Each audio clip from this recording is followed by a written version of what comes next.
Halo, assalamualaikum. Jumpa lagi dengan Wanus Channel. Baik kawan, menu video hari ini saya mau membuat fermentasi sekam padi ya. Sekam padi yang masih mentah, yang baru kemarin saja saya dapatkan dari tempat penggilingan padi. Ini di sini saya ada sekitar 3 karung jumbo. Saya mau membuat fermentasi sekam padi sebagai bahan campuran dari media tanam yang akan saya buat nantinya, karena kondisinya ini masih mentah. Sedangkan kalau langsung digunakan, ya sebenarnya sih tidak apa-apa ya. Hanya saja untuk mencegah terjadinya hal-hal yang tidak diinginkan, seperti timbulnya jamur ketika kita menggunakan sekam padi kondisi masih mentah seperti ini. Selain itu juga kemungkinan di dalam sini masih ada kutu-kutu atau sumber-sumber penyakit yang bisa saja nanti malah merusak tanaman yang akan kita tanam ya.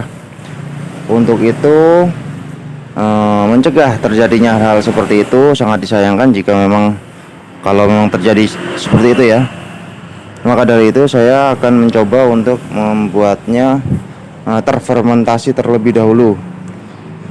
Bagaimana caranya? Caranya adalah dengan menggunakan ini dia. Saya akan memfermentasi dengan menggunakan bantuan dari EM4 ya. Seperti biasa, ini adalah cairan efektif mikroorganisme 4, serbaguna untuk para petani. Tentu saja saya tidak menggunakan E4 yang kondisi seperti ini. Saya masih ada stok dari ini dia, E4 yang sudah saya aktifasi terlebih dahulu 5 hari yang lalu. Dan ini masih ada beberapa karena penggunanya sangat irit sekali. Ya sebenarnya bisa juga menggunakan E4 ini langsungannya saja. Saya merasakan agak sedikit boros. Kalau bisa irit, kenapa kita boros ya enggak? Untuk kalian yang belum tahu cara pembuatan atau cara mengaktifkan E4, silakan lihat video ini.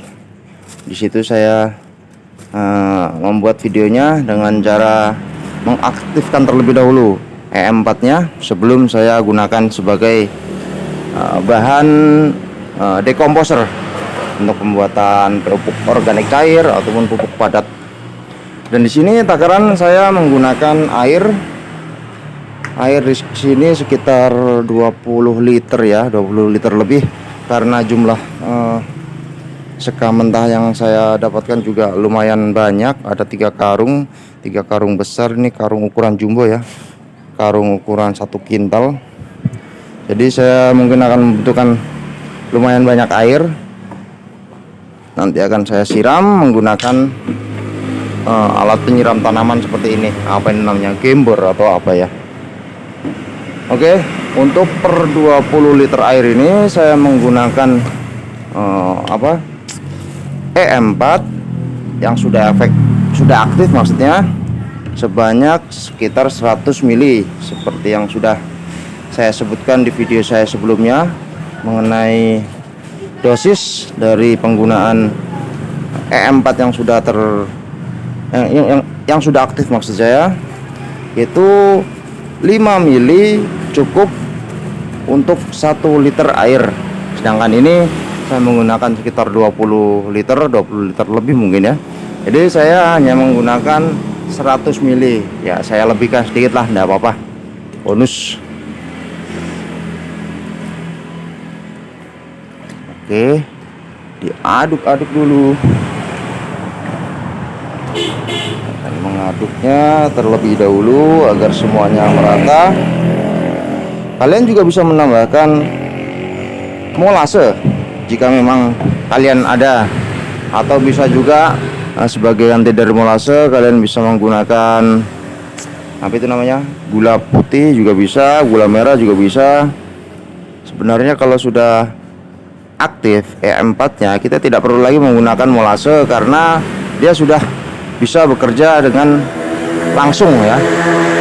Tidak perlu membangunkan dari kondisi dorpan seperti ini yang masih ada dalam kemasan seperti ini, kita bisa langsung saja memberikan campuran air dan langsung diaplikasikan ke media yang ingin kita fermentasi.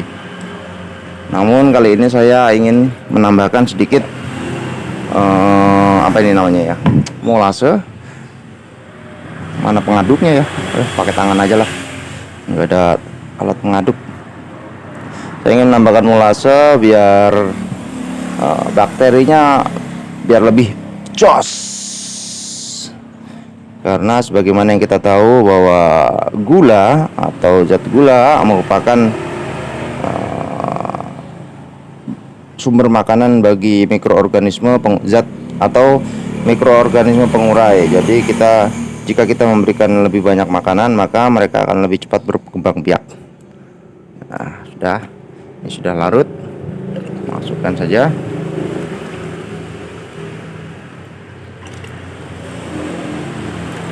Seperti ini.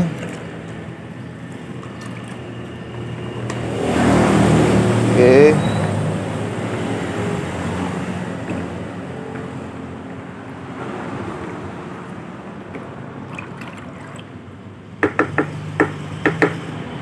Oke. Sekarang kita masukkan ke ember gembor.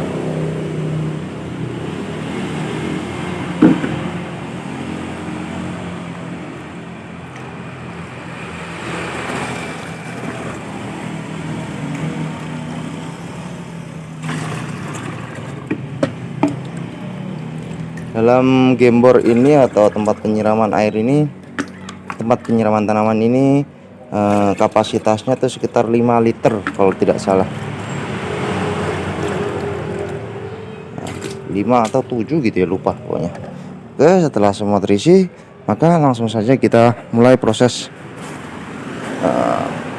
penyiraman sekam padinya. Sekam padi mentah bisa dicampurkan pada media tanam lainnya seperti kompos dan tanah kebun. Lalu apa bedanya sekam padi mentah dengan fermentasi sekam? Bedanya adalah sekam padi mentah masih murni atau belum diolah, sedangkan fermentasi sekam telah diolah atau difermentasi terlebih dahulu. Hal ini membuat fermentasi sekam padi tidak terlalu populer, di samping memerlukan cara khusus untuk mengolahnya. Jika demikian, maka timbullah pertanyaan, untuk apa melakukan proses fermentasi pada sekam padi mentah? Fermentasi sekam padi mentah tentu ada tujuan dan kelebihannya. Sekedar untuk diketahui saja ya, sekam padi mentah yang belum difermentasi sebetulnya sangat beresiko bila digunakan langsung sebagai campuran media tanam. Di antaranya akan bermunculan benih padi yang bertumbuh dalam pot. Ini adalah sisa-sisa benih yang sebetulnya telah menjadi gulma dan mengganggu tanaman pokok atau tanaman utama yang dikembangkan. Bila ini terjadi, maka ada peluang tanaman diserang jamur atau cendawan di area pot tersebut.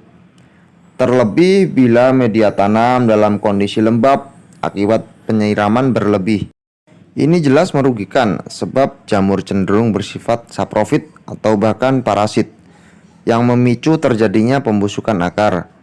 Sementara pada media tanam yang terlampau padat dapat meningkatkan suhu di bagian akar tanaman.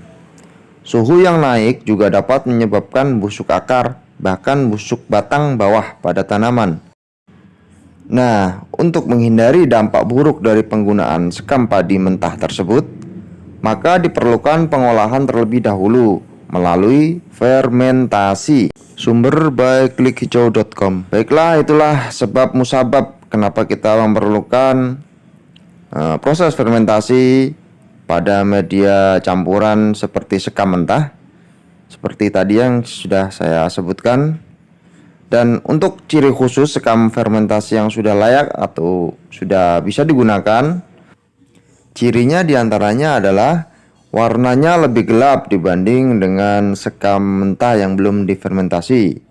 Kemudian bobotnya lebih ringan dibanding dengan sekam mentah yang tanpa fermentasi.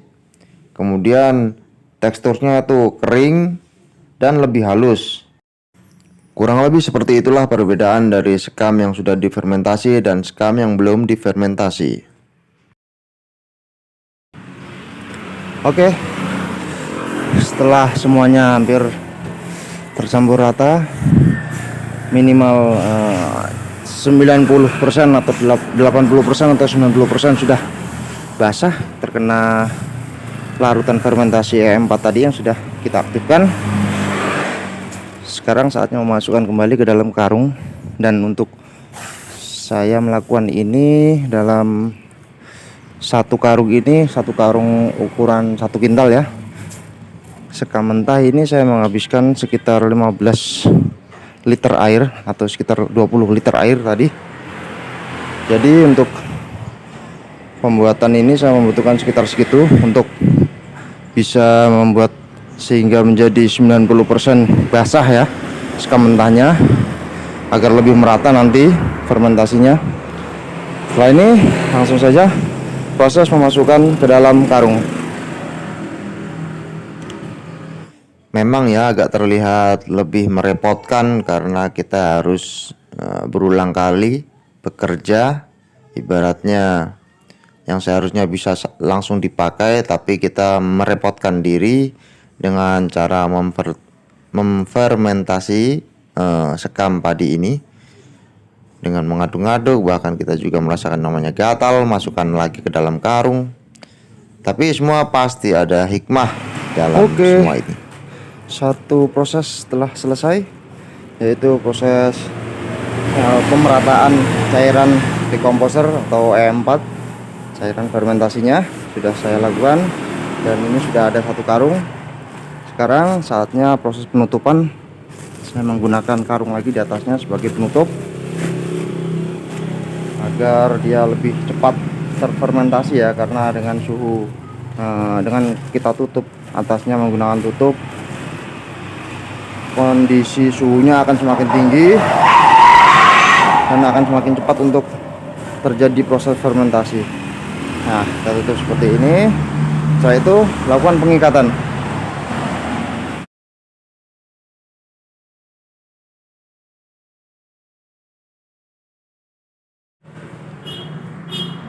Oke, setelah satu karung sudah terikat dan tertutup seperti ini, kemudian letakkan di tempat yang teduh ya. Tidak perlu gelap, yang penting dia tidak terkena matahari langsung dan tidak terkena hujan. Kita akan mendiamkan sekitar 2 minggu, 3 minggu hingga 1 bulan, tergantung dari proses cepat tidaknya proses fermentasi nanti. Saya juga nanti akan melakukan proses yang dua karung ini juga nanti akan saya lakukan dengan prosedur yang sama. Baiklah, saya rasa cukup sekian informasi dari saya, semoga bermanfaat. Jika ada pertanyaan silahkan tanyakan di dalam kolom komen. Jika ada kesalahan dalam berbuat maupun berucap, saya mohon maaf sebesar-besarnya. Jumpa lagi di video selanjutnya. Wassalamualaikum warahmatullahi wabarakatuh. Ciao ciao.